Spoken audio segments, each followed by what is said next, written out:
Təsəvvür edin, tibb inanılmaz sürətlə inkişaf edir. Amma süd vəzi xərçənginin bir növü var ki, sanki zamanda donub qalıb. 10 illiklərdir ki, müalicəyə təslim olunmur. Bu, əsl tibbi sirdir. Həkimləri və tədqiqatçıları çaşbaş salan bir tapmaca. Gəlin, bugün birlikdə bu sirrin dərinliklərinə enək və görək, nə baş verir. Baxın, hər şey məhz bu qrafikdən başlayır. Dəhşətli bir mənzərədir, elə deyilmi? Bu iki xətt demək olar ki, üst-üstə düşür. Biri 90-cı illərdən 2010-a qədər olan dövrü, digəri isə ondan sonraki 10 ildən çox müddəti göstərir. Və nəticə, demək olar ki, sıfır irəliləyiş. Söhbət invaziv lobulyar karsinomadan, qısaca İLK-dan gedir. Sağalma nisbəti 30 ildir ki, yerində sayır. Yaxşı, bəs niyə? Bütün digər sahələrdə bu qədər irəliləyiş varkən, biz burada niyə ilişib qalmışıq? Bax, bugünkü araşdırmamızın əsas sualı budur. Gəlin, başlayaq. Birinci bölümə 30 illik dalan. Gəlin bu uzun müddətli durğunluğun köklərinə enək. Bu araşdırmamızın əsasını Dr. Laszlo Tabarın və onun beynəlxalq komandasının demək olar ki, inqilabi tədqiqatı təşkil edir. Onlar bu sualın cavabını axtarıblar. Niyə biz irəliləyə bilmirik? Və tapdıqları şey, inanın, bu xəstəliyə baxışımızı tamamilə dəyişdirə bilər. Məqalənin başlığı da elə bu can alıcı sualı soruşur. Niyə invaziv lobulyar süd vəzi xərçənginin bu qədər çox halını müalicə edə bilmirik? Bilirsiniz, bu sadəcə akademik bir sual deyil. Bu, hər gün binlərlə insanın, onların ailələrinin həyatını alt-üst edən bir reallıqdır. Keçək ikinci bölməyə 80 illik bir fərziyyə. Məsələ burasındadır ki, bu sirrin kökü çox geriyə, hamının doğru qəbul etdiyi, amma əslində heç vaxt sübuta yetirilməmiş bir ideyaya gedib çıxır.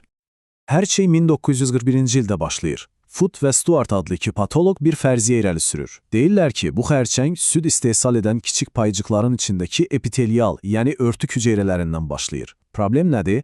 Əllərində heç bir sübut yox idi. Amma nədənsə bu fikir o qədər tutdu ki, bir neçə ildən sonra artıq hamı tərəfindən qəbul edildi. Və nəticə, 75 ildən çoxdur ki, bütün müalicələr, bütün tədqiqatlar məhz bu sübuta yetirilməmiş fərziyyə üzərində qurulub. Təsəvvür edirsiniz? Ən inanılmazı isə odur ki, bu nəzəriyyəni irəli sürən alimlər, Foot və Stuart, özləri də yazılarında etiraf edirdilər ki, əslində bunu sübut etmək üçün yetərli dəlillər yoxdur. Dəhşət də elə deyilmi? Öz etiraflarına baxmayaraq, bu fikir bütün tibb dünyasına yayıldı. Bəs bir anlıq düşünək, ya bu 80 illik təməl əvvəldən səhv idisə? Beləliklə, 3-cü bölümə. Mezenximal ipucu. Bax, məhz bu nöqtədə hər şeyi dəyişən bir dəlil ortaya çıxır. Köhnə nəzəriyyəni alt-üst edən və bizi tamamilə yeni bir yola yönəldən bir ipucu. Gəlin köhnə və yeni nəzəriyyəni sadə bir dillə müqayisə edək.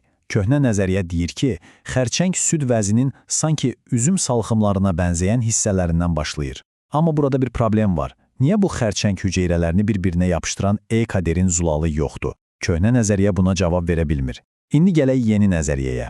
O deyir ki, xərçəng heç o salxımlardan başlamır. O, salxımları dəstəkləyən tənəklərdən, yəni mezenximal kök hüceyrələrindən başlayır. Və ən əsas məqam, bu tənək hüceyrələrində onsuz da təbii olaraq E-kaderin yoxdur, gördünüz, bütün tapmaca həll olundu. İtən parça məhz buydu. Bax, bu kəşf o qədər fundamental bir dəyişiklikdir ki, tədqiqatçılar deyirlər ki, biz bu xəstəliyə yeni ad verməliyik.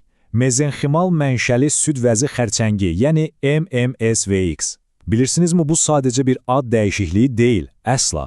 Bu, həkimlərə, onkoloqlara bir xəbərdarlıqdır. Diqqət, sizin qarşınızdakı tamamilə fərqli, daha təhlükəli bir düşməndir. İndi isə işlər daha da mürəkkəbləşir. 4-cü bölmə. Bir ad, iki xərçəng. Məlum olur ki, bizim indiyə qədər ilk dediyimiz şey əslində bir yox, iki tamamilə fərqli xəstəlik imiş və onların taleyi də bir-birindən kəskin şəkildə fərqlənir. Baxın, bu o iki tipdən daha təhlükəlisi ekstralobulyar tipdir. Görüntülərə diqqətlə baxın, aydın bir şiş yoxdur. Bunun əvəzinə xərçəng örümçək toru kimi, ağac kökləri kimi bütün toxumaya yayılıb. Və ən qorxulusu nədir bilirsiniz? Standart testlər, biomarkerlər bunun güya əlverişli, aşağı riskli bir xərçəng olduğunu göstərə bilər. Məsələn, bu şəkildəki xəstəyə də əlverişli proqnoz verilmişdi. Amma cəmi 23 ay sonra həyatını itirdi. Bu, mövcud yanaşmamızın bizi necə aldada bildiyinin faciəvi bir sübutudur. Bu isə ikinci, daha az aqressiv olan intralobulyar tipdir. Fərqi görürsünüz, bu adətən kiçik, sərhədləri aydın olan bir kütlə əmələ gətirir. İndi isə ortadakı bu mikroskopik görüntüyə fokuslanaq, baxın, o tünd qəhvəyi rəngli hüceyrələr normal, sağlam hüceyrələrdir. Onlar E-kaderin zulalı ilə bir-birinə yapışıb. Amma onların ətrafındakı rəngsiz, boşluq kimi görünən hüceyrələr isə xərçəng hüceyrələridir. Onlarda o yapışqan zulal yoxdur. Bu, yeni nəzəriyyənin ən güclü vizual sübutlarından biridir. Yaxşı, bəs bütün bunların nəticəsi nədir?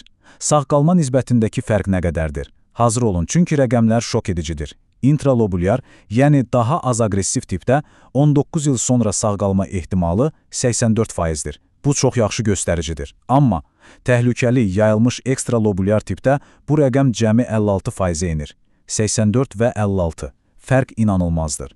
Bu, eyni ad altında gizlənən, amma tamamilə fərqli talelərə yol açan iki xəstəlikdir. Və bu sağalma eğrisi demək olar ki, bu işdəki son danılmaz sübutdur. Baxın, yuxarıdakı göy xətt daha yumuşaq xarakterli intralobulyar tipdir, sağalma nisbəti yüksəkdir. Aşağıdakı narıncı xəttsə təhlükəli ekstralobulyar tipdir. Zaman keçdikcə necə kəskin şəkildə aşağı düşdüyünü görürsünüz. Artıq heç bir şübhə qala bilməz. Biz 10 illərdir ki, əslində iki fərqli xəstəliyi eyni səhv adla, eyni səhv müalicə üsulları ilə müalicə etməyə çalışmışıq. Yaxşı, bütün bunları öyrəndik. İndi isə ən vacib sual. 5-ci bölmə. Bəs bundan sonra nə olacaq? Bütün bu kəşflər gələcək üçün nə vəd edir? Bunun praktik mənası nədir?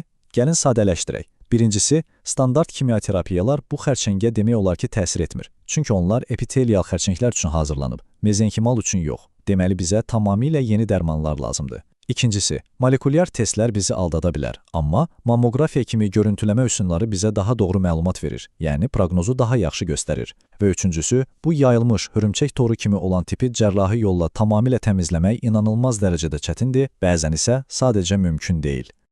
Və bütün bu hekayə bizi son bir suala gətirib çıxarır. Əslində, bu sadəcə bir xərçəng növü haqqında deyil, bu elmin özü haqqındadır. İllərlə, 10 illərlə doğru bildiyimiz şeyləri sorğulamağın, şübhə altına almağın nə qədər vacib olduğunu göstərir. Bir anlıq düşünün, görəsən bugün tibbdə və ya digər sahələrdə qızıl standart, qəti həqiqət kimi qəbul etdiyimiz daha neçə belə fərziyyə var ki, əslində onlar irəliləyişimizin qarşısındakı ən böyük əngəldir.